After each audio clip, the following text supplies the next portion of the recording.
just for us to come back. And then she took the sharpest knife she could find in the kitchen and stabbed me in the back with it repeatedly. Can you imagine? Hello, stranger. It's been a minute since we last kicked it.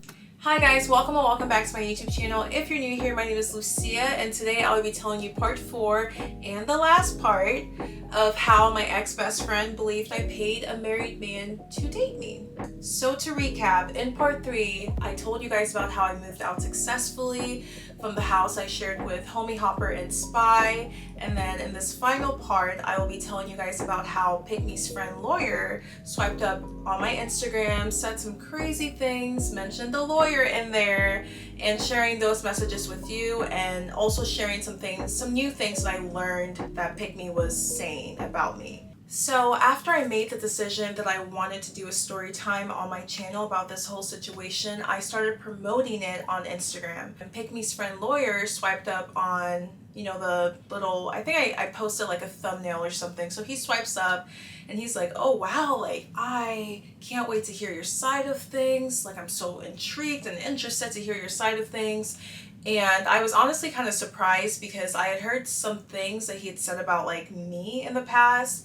So I just didn't get the feeling that he genuinely wanted to hear my side of things. I feel like, I don't know, I just did not get that feeling. So I called him out and I was like, really? Like that's really surprising. And at first, like he tries to like pretend like he's so shocked that I'm surprised that he wants to hear my side. And then he was like, you know what, actually I can see why you would think that, you know, I went so long with just hearing this one side, but I tried to remain neutral. You know, I would still swipe up on your, you know, Snapchat stories or like whatever it may be. I would still comment here and there. So like, I try to remain neutral. And I was like, okay, I mean, the video is going to be posted. Eventually, we started going back and forth, and he starts telling me that Pygmy did not believe all the rumors against me in the beginning. She gave me the benefit of the doubt, and you know, she didn't believe it right away, and actually like he was the one who encouraged her to believe all the rumors, but you know, she just gave me the benefit of the doubt. I think I told him that, you know, that's sort of bullshit. I feel like Pygmy had multiple opportunities to come to me and hear my side of things and hear the truth and hear what was going on.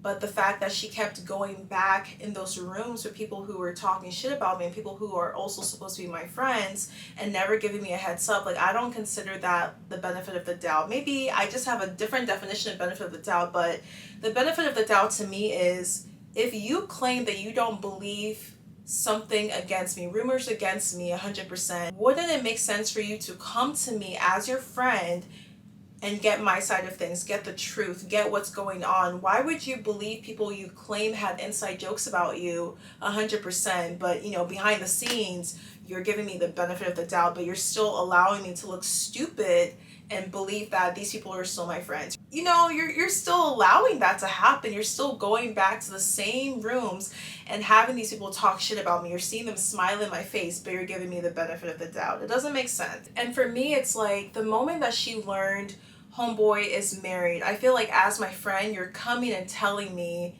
did you know homeboy is married? Like, what are you doing, Lucy? You're not going to assume that type of information. You're not going to assume like that's true, especially if like I've never given you the impression that I would get with someone who's married or get with someone's boyfriend or like, you know, knowingly do stuff like that. Like you've known me for so many years and I've never been that type of person. Why would I wake up one day and suddenly I'm that type of person? That doesn't make any sense at all. And then on top of everything, like after, you know, realizing that, you know, some things are not adding up, these people were supposed to come and hold Lucy accountable in December, they never came. You instead go to my sister-in-law. You instead go to my family member. You instead go to anyone else but me directly to know the truth. That also doesn't make sense. It doesn't add up. And I'm trying to make Lawyer understand like a lot of things don't add up. Like this girl is all over the place trying to cling to one justification to the next justification. It doesn't make any sense, especially when I'm the only one who has apologized to this girl. I'm the only one who, you know, has put my feelings aside. Even though like I'm breaking down, I'm hurting, I'm able to still see that she was manipulated to a certain extent and apologize to her. Like there's no way you're telling me oh, this girl is so fragile and passive and she just didn't know what was going on and all this stuff, and but she was still giving me the benefit of the doubt. That doesn't make any sense. I was the only one who apologized to her for the mere fact that she was manipulated. I was the only one that understood that even though I'm hurting, she's hurting too. And when you're hearing that someone you consider to be your sister stabbed you in the back repeatedly, but you're still able to put your feelings aside and understand, like, okay, you were also manipulated. You were also hurt from the situation. If I'm able to do that, that's not an easy thing to do, but I do it because I'm a decent human being. Like, there's no way you're telling me you do all this thing and then you want to cling to, oh, but I still gave her the benefit of the doubt. Oh, but I'm just so passive and non-confrontational. That's BS. That's bullshit. Call it what it is. That's bullshit. At this point, I could tell that lawyer was focused on defending her and her actions. Like, he did not come to hear my side of the things genuinely. He came to defend her actions. Like, even though he was clinging on to, oh, I tried to be neutral. Fear people that try to be neutral, because most of the times they're not neutral. Being neutral would have been just swiping up and say, oh wow, like, I'm interested to see the story time, and leave it at that. Watch the story time video first. Don't come in and start saying all these crazy things about, like, my character and, you know, why Pick Me did this and because she's so passive and all that. Don't do that. That's not being neutral. And he's also informing me that, oh, while she was giving me, you know, the benefit of the doubt or whatever, you know, she went months, I guess, like, crying over the situation. Is she the only one that can cry in this world? Me too, I cry for months now. Birthday boy saw me cry for the first time in his life. I'm not a crier. I don't, like, it takes a lot for me to, like, break down sincerely. Like, I'm not a crier. But even dogs cry now. People in death row that have committed those heinous crimes, they also cry. They want to murder people, and then they're crying when that 10 is coming for them to be killed. What is crying? You cannot come and tell me that, oh, you know, she's so passive and non-confrontational and she cried for months. That is entering here, is coming out here, because nothing, that doesn't matter to me anymore because of how she moved, you know, like, that doesn't mean anything to me anymore. I also emphasized that I understood where he was coming from, but that doesn't hold as much merit as he thinks it does.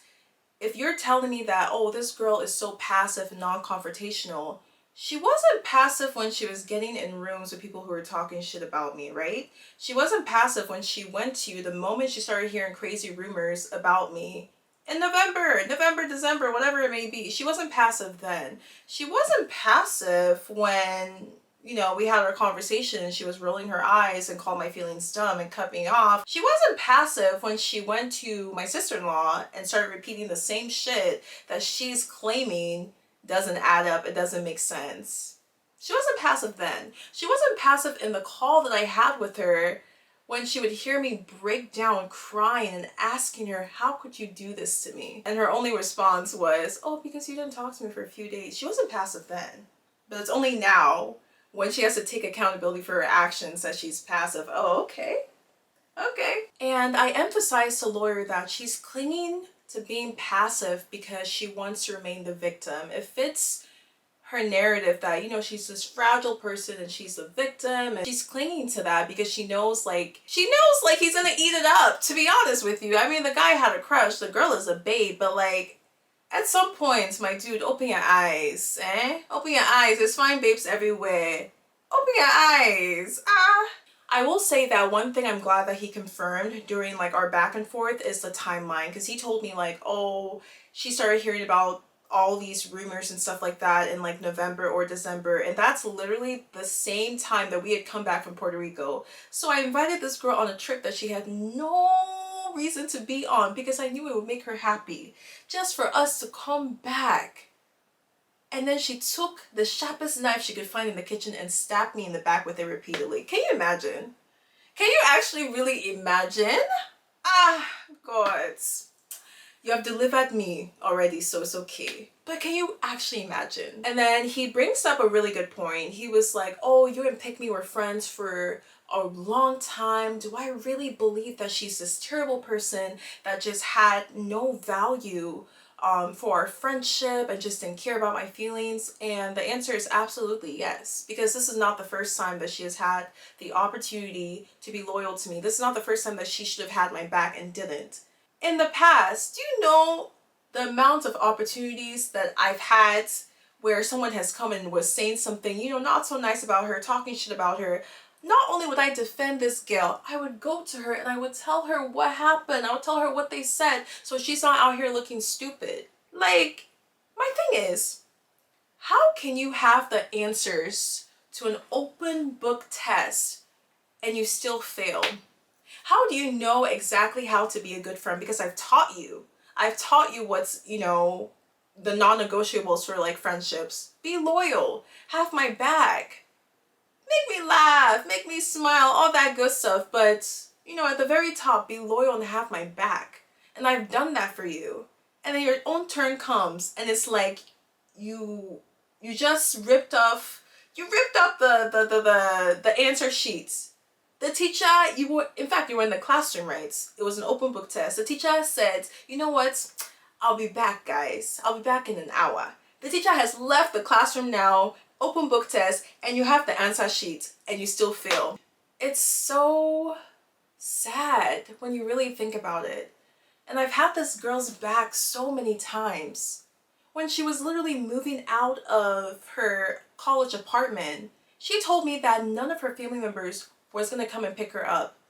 She has like 4 sisters, bro. None of her family members are gonna come pick her up. Not her mom, not her dad, not her sisters, nothing. I was the one who now goes to ask my father, oh, you know, my friend, no one in her family is going to pick her up. Can we please, you know, put her stuff in the car, you know, and drop her off? So we do all that. I even had to trash some of the things that, you know, I didn't really need like that, just so we could make space for her stuff. We drove to Kansas City now. We arrived there. Tell me why. We arrived at nighttime, right? Mind you. We get there, park the car. Now my father's like, oh, tell your family to come and help you get the stuff.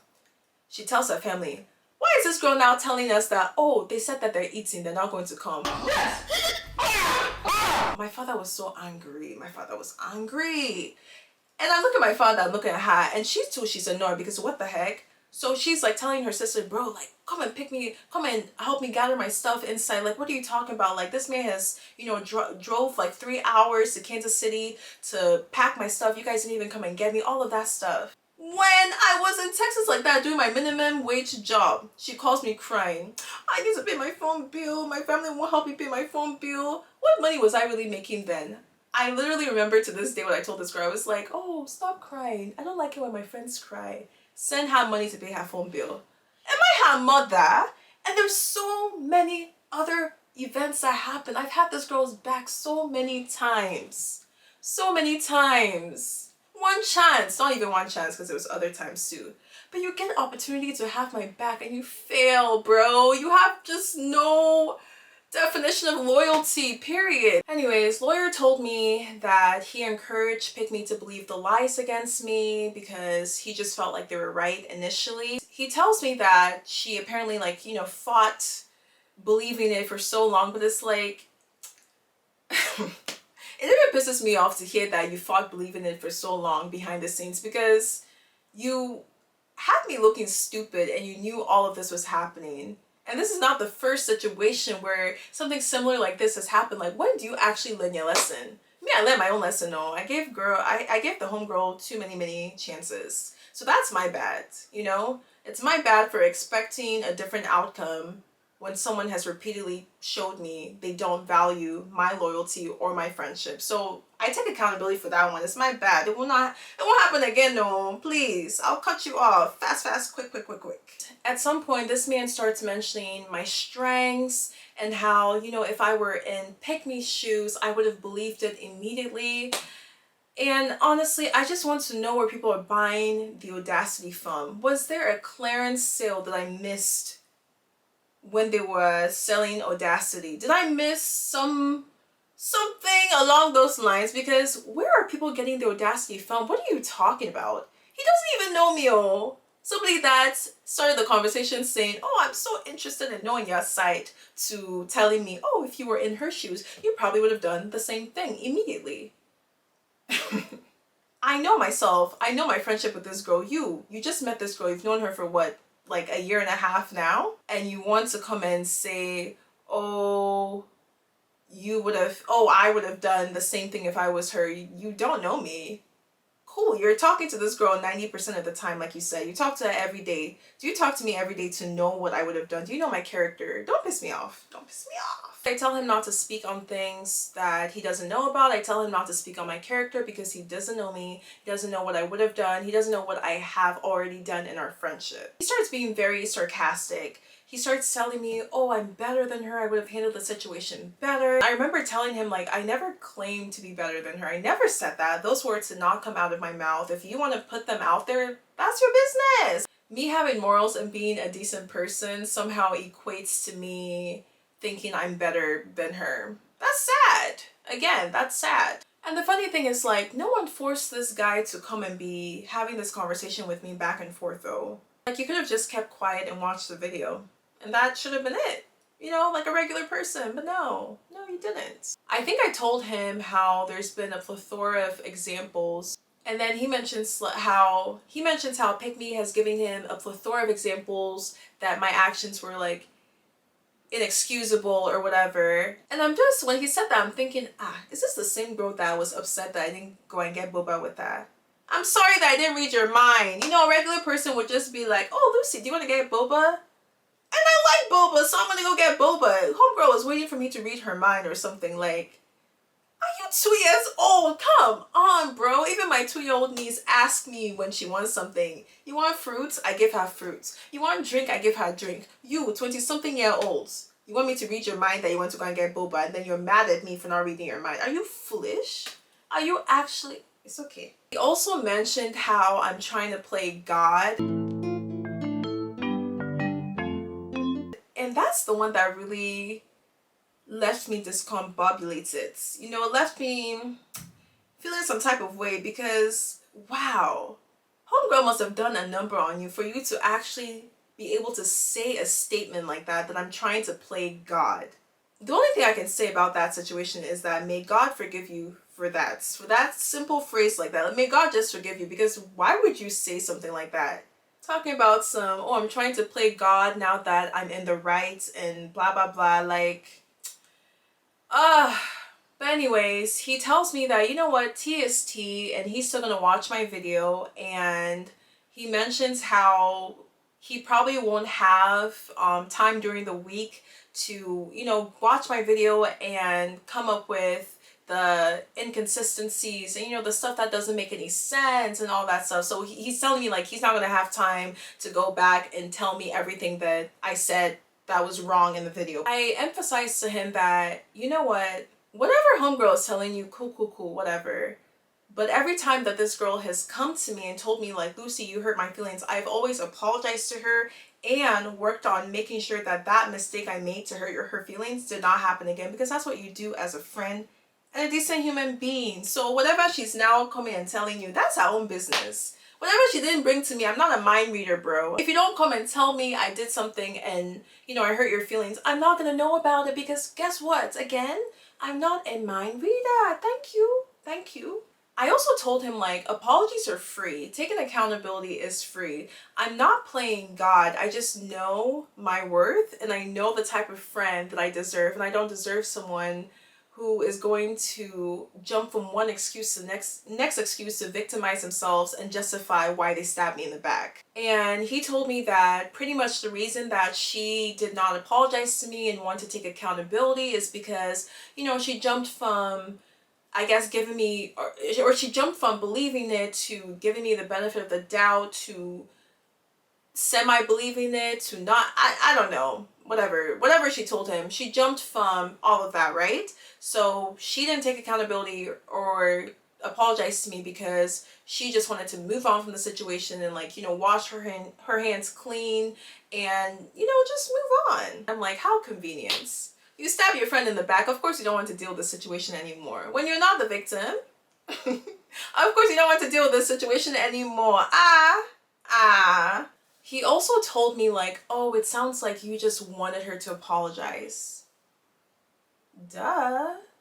When someone hurts you, especially someone that you love and you trust, would you not want them to apologize to you?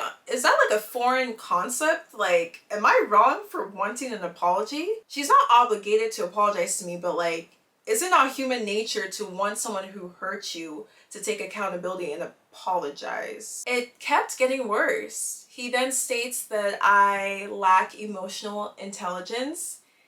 And I think at that point, I was just very over the conversation. I mean, I was over the conversation pretty much from the beginning, especially when I even forgot to mention, he was telling me like, oh, don't, use this messages in your video. But here I am using the messages in my video.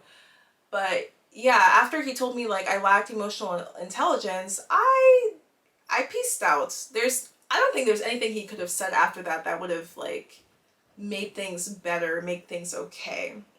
I then told him that I have no idea why he followed me, because he did not follow me on Instagram until like I started promoting that I was doing the story time. All of a sudden, that's when he followed me on Instagram. He swiped up on like, the thumbnail I had shared or whatever, and this whole conversation started. And I told him like, I don't know why you followed me. I don't know why you messaged me. I don't know why you claimed to want to know like my side of things, because it's clear that you came here to defend your friend. You came here to also help her to avoid accountability. Like, you didn't come here to learn my side of things. You didn't come here to learn that, oh, maybe there's a potential truth out there. And I told him like, you know what, the messages that we've had, our conversation, they will make it on the video. And then that's when he comes back and he's like, oh, I'm sorry if I've offended you, but I feel like you're having like an emotional reaction right now and your frustrations are like misguided. No, there's plenty of frustration to go around. Trust me, there's plenty. You don't come into my DMs, follow me for the first time, and then bring all this like passive aggressiveness and tell me that I lack emotional intelligence and I'm playing God and I feel like I'm so right and all that stuff. You don't come and tell me all these things and expect, the conversation to go well, and then tell me that my frustration is misguided after you've told me all those things. It's not misguided.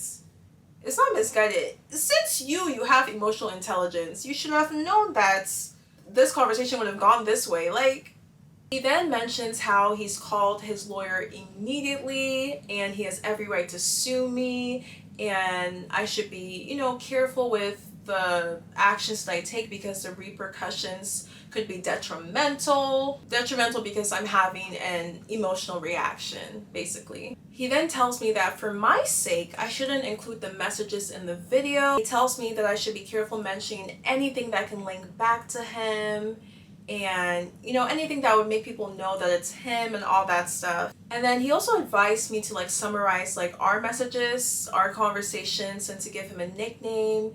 And then he also advised me, to thread carefully. I could do like, one wrong thing and I mean, I don't know, I guess he'll take me to jail. I don't know. But, that's how the conversation went. Then he screenshots our messages, apparently, and, he texts me like, okay, I've gotten the screenshot of you reading it, so I know, like, you've received this message. And my response was basically like, oh, like, call your lawyer, like, thank you so much for your threat. And he tells me, oh, it's not a threat. I've already called my lawyer, to find out what my rights are. I think a few hours had gone by, and then he came back, and he was telling me how I was, like, clickbaiting the title, and he's been basically reminded about like the real story and like what really happened, and my friendship with Pick Me was in 10 years. It was actually like 6 to 7 years. So he's like telling me all of this, and then I'm telling him, like I kind of estimated, like I knew this girl in high school, and then throughout my college experience, and then the few years after I graduated college, up until like 2023. So I'm telling him like, I wasn't exactly sure about like the tenure of my friendship with her, but thank you so much for getting this detail out to me. It doesn't really change anything. So he's just going on this tangent about, how I was trying to clickbait. And I'm telling him, I was just trying to estimate, but like I appreciate you getting me the exact year for my friendship with this girl. Maybe for some reason she feels better stabbing her friend of 6-7 years in the back versus her friend of 10 years, you know? Maybe that's the thing, and that's fine. That's her business. He states that he's gonna watch my video and he doesn't have enough time during the week to, you know, address anything that he feels is gonna be wrong. And I'm like, oh, but you had time. You went back and forth with me. You were defending this girl. Like, you obviously had time to do this. I think you'll find time again next week to address the inconsistencies and the lies, I guess, I'm telling in my video. I also told him that whatever Pick Me told her in terms of like a justification for, you know, why she stabbed me in the back, the things that she did, all of that good stuff is ultimately her business. She can take that up with God, but I know the truth, God knows the truth, and that's enough for me. And then he tells me he's gonna watch my video, you know, with Pick Me, and I don't know if the them in the situation is like her family or like Pick Me's friends or like their, I don't know. But he said he's gonna watch my video with them and he's going to smile. A day or two goes by, and then I learned that Pick Me was now claiming that I was this controlling friend, and she was also stating that the group wanted to extort money from me. And apparently at some point she had gone to the group and was like, you guys need to stop what you're doing. It's wrong what you're doing. But she still never came to me. It's wrong what they were doing, but she allowed them to do it. She allowed me to look stupid. She allowed them to be fake to me. She allowed months and months to go by, and then she never apologized for anything. But you guys are wrong for what you're doing. I also learned that Pick Me was telling like half-truths, so whenever she would bring up a situation where, you know, I supposedly hurt her feelings, she wouldn't talk about the parts that, oh, I later came and not later even, she wouldn't mention the parts that I apologized to her or I took accountability or I made sure like I didn't repeat, you know, that mistake of hurting her feelings. She wouldn't mention that, so she would just tell, you know, half of it, and then the rest she just would not mention. So it looks like I'm just this awful person, and I was just so awful to her, and I just continuously hurt her feelings. I did all these horrible things to her, and she was just this fragile person. She was, I don't know, scared of me, or I don't know, but she was making it seem like I was just a controlling person. And it's honestly so funny to me to witness someone so desperate to remain the victim that they would jump from one justification to the next justification.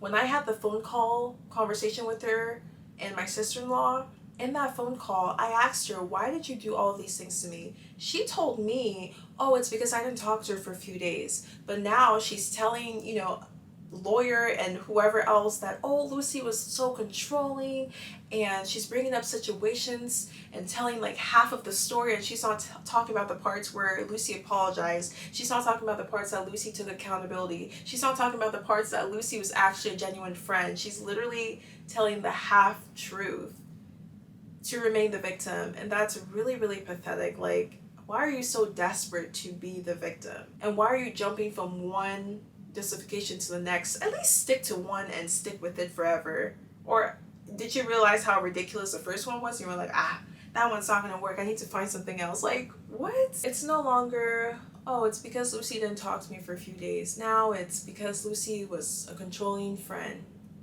Now she's graduated from one reason to the next reason. I don't suffer.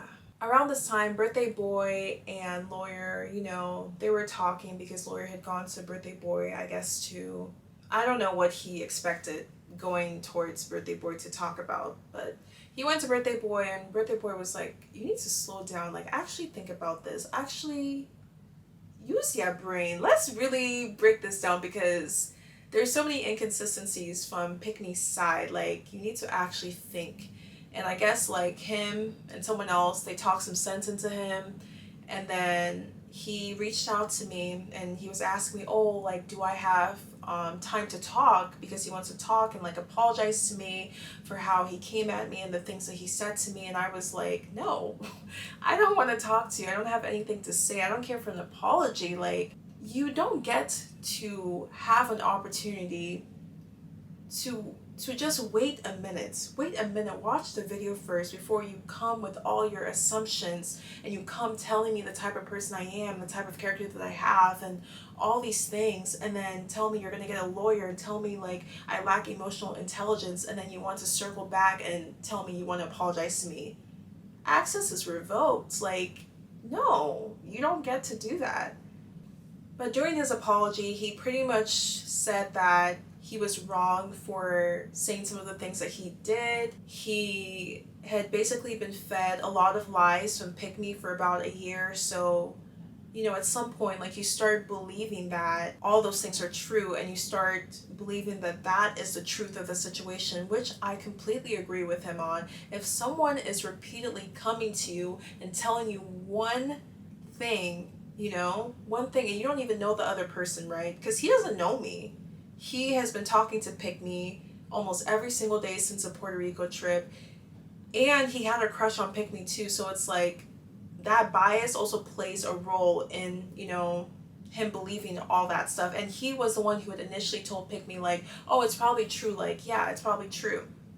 So I don't even blame him for believing Pick Me. I don't blame him for, you know, taking Pick Me's side. Like, that's the person that you got to know. She manipulated you. She fed you the lies. I completely understand. But at some point, you need to learn to bite your tongue. If you're taking someone's side wholeheartedly and then you don't know the other person behind it, just take that person's sides in your corner. You don't follow me on Instagram and then confidently come and claim that you know my character when we've never had like a genuine conversation. You've never tried to get to know me. I've never really tried to get to know you. Like, those are just things you don't do, period. At some point you mentioned how I had stated, oh, I hope like I get a response video from them. That was a joke. If you know me and you know my character, my humor, you would know that I was joking. I was not serious about a response video or whatever. So that just emphasized like, this man, you really don't know me at all, but you wanted to come and claim all these things. Relax. Rest, calm down. He also emphasized that, you know, after he had talked with Birthday Boy and the other person, that now, you know, he's starting to see a lot of like the discrepancies and how things aren't adding up, and he can see how the things that we talked about on Instagram could be true. And I feel like he should have just left it at that. I don't think like the next part was really necessary. He tells me that he might be able to provide me with some insight because, you know, I've got to have some questions, so he can provide me with insight on the questions that I have, and then he can give me like the closure. And I just feel like that part was very unnecessary because I don't need closure. We're past the point of closure. I got my closure from God when I leaned on him during this time. I got my closure from my family, my loved ones. I got my closure from people who were actually genuinely there for me and actually knew me and knew my character and knew that I would never do something like this. I got my closure. I don't need closure from him or Pick Me or whatever it may be because the time has passed. I don't need the closure, I beg. I've gotten to a point where I'm able to joke about this and do this for entertainment purposes, so I just felt like that's something he should have left out. And for someone who claimed that I didn't have emotional intelligence, you telling me something like that after months and months, like the year is pretty much over, you know, or almost over at this point. I think it was around September we were having this conversation. And you're going to tell me that you want to provide me closure when you were the same person that made it seem like I was out of my mind for wanting an apology from Pick Me, for wanting her to take accountability, but all of a sudden now you want to provide me closure, you want to provide me insight, you want to answer the questions that I have. No, I don't want anything from you. Access is revoked. I do not want anything from you.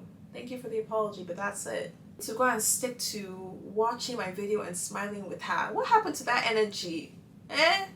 What happened to the energy? It's just too much, bro. But, you know, at least he came back and apologized, so that is worth something. Anyways, after Lawyer watched my first video, he texted me about how everything makes sense, and he subscribed, and he was talking about how the production was so good, like how, you know, I put everything together and, you know, all that good stuff. Second video I posted, he came back again, complimented the production. He was like, you know, it's even good that you posted like a shorter version because it just helped me to, it just helped to retain like my attention or something like that. And it's just really funny to me because in our Instagram conversation, he went from, you know, I could be right, to defending this girl and claiming that she's just passive and non-confrontational and she had her reasons for why she did it, and then to come back and tell me, oh, you're just clickbaiting. It wasn't even 10 yes, it was only 6 yes, it was only 7 yes, you're just clickbaiting. I can't wait to be watching your video and I'll smile with that, to, oh, I subscribed, oh, everything makes sense. Anyways, y'all, that's the end of part 4 of the Storytime series about how my ex-best friend believed that I paid a married man to date me. I just want to say, if you've stuck around and kept up with this crazy story time, thank you so much. I really appreciate it. Please don't forget to like, comment, and subscribe, and I will see you guys in the next one. Bye, guys.